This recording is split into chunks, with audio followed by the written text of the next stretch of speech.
So, Senator, that's the next question. If you were president today, inheriting everything that happened last night, over the past week, over the past month, what would you be doing this morning to get Iran back to the negotiating table? You know, this is one of those places where you remember we got a lot of back channels. We've got a lot of allies around the world, and we have a lot of tools other than just military tools.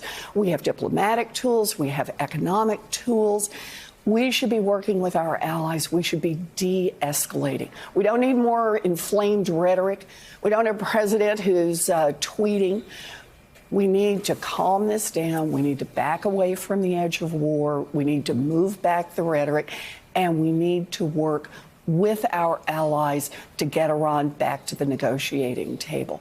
You know, but I do want to say it again. Wouldn't be in this situation if Donald Trump hadn't started here years ago, trying to move us toward an ever-escalating conflict with Iran. It's interesting that even the Saudis and the UAE, who have been sworn enemies of Iran for quite some time, are even urging a de-escalation. Yes.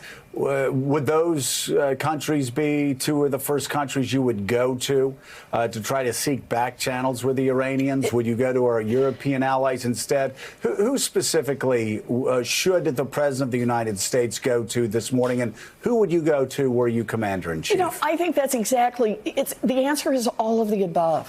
When you're back channeling, reach out. Figure out who's got the best ties at any given moment. You know, there's a lot of turmoil right now in Iran. You want to find the ways into Iran to be able to talk back channel where people can save face about how can we just dial this back. That's because that's what we've got to be willing to look for. And like I said, we've got to be willing to use all the tools. It's the job of the president to keep us safe. And the reminder, this isn't just about America.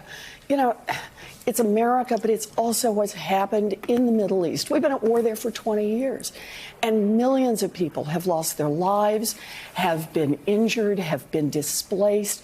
It's no surprise that other countries in the region are saying, can everybody back up here? Because war is not good for anyone. Thanks for checking out MSNBC on YouTube, and make sure you subscribe to stay up to date on the day's biggest stories. And you can click on any of the videos around us to watch more from Morning Joe and MSNBC. Thanks so much for watching.